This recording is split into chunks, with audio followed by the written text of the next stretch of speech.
Honorable Gema.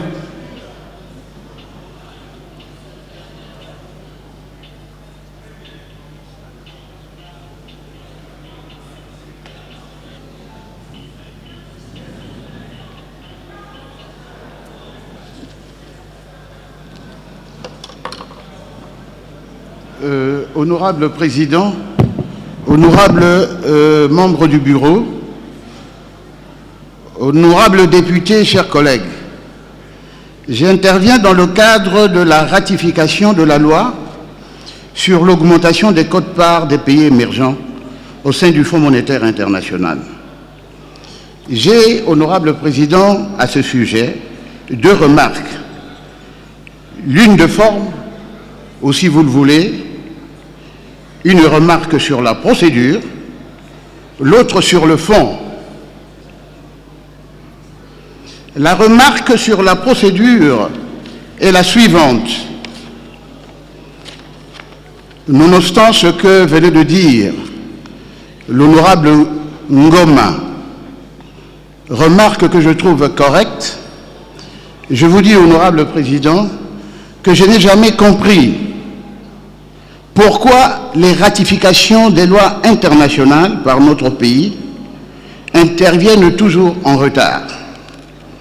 Et pourtant, lors de ces assises, où se prennent ces décisions, je suppose qu'il y a des représentants de la RD Congo, et à leur retour, ne font-ils pas rapport à temps au Conseil des ministres pour que celui-ci sollicite les ratifications en temps utile au Parlement?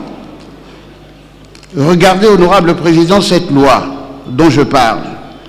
La décision du Conseil des gouverneurs du Fonds monétaire international a été prise en 2008. Nous allons ratifier cette loi en 2011, c'est-à-dire 3 ans après. Je pense que ce n'est pas sérieux.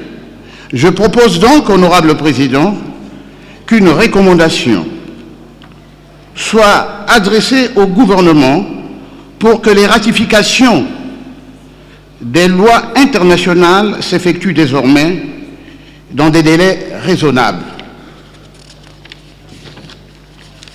La remarque sur le fond. Honorable Président, j'ai lu l'exposé des motifs qui donne la portée de cette loi. Et j'ai trouvé que cet exposé de motifs était lacunaire. On dit seulement que l'augmentation des quotes-parts des pays émergents va élargir le champ d'action du Fonds monétaire international. Honorable Président, c'est plus fondamental que cela. L'augmentation des quotes-parts des pays émergents va conférer des pouvoirs supplémentaires au groupe des pays du Sud.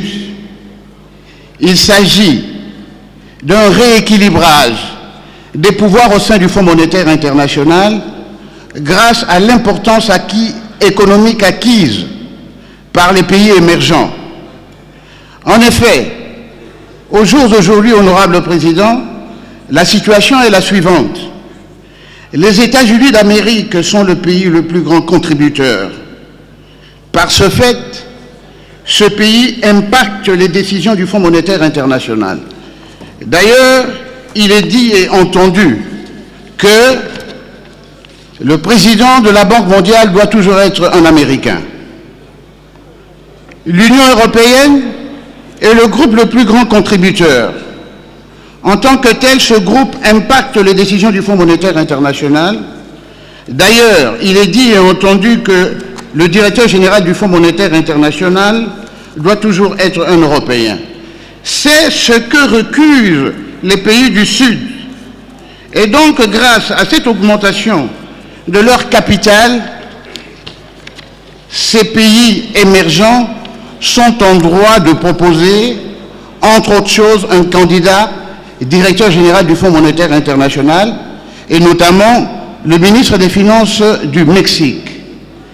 Par ailleurs, les pays du Sud demandent à ce que le Fonds monétaire international dépasse son rôle classique, affiché depuis 1944, qui pérennise la domination des pays du Nord, qui retiennent toute la richesse du monde pour eux, et ce, en solutionnant les difficultés économiques des pays du Sud, notamment celles relatives à la fixation des prix des matières premières, au surendettement et autres, ce qui permettrait, honorable président, à ces pays du Sud de s'occuper davantage du développement humain dans leur pays.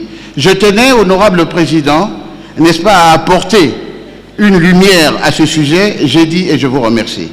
Merci. Honorable Kassongo Numbi. Merci. La Commission.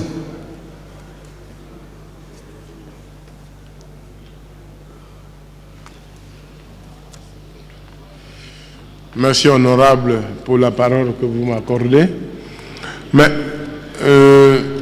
s'agissant de l'intervention du collègue Guéma qui venait de parler tout à l'heure, en fait, la Commission n'a rien à dire là-dessus.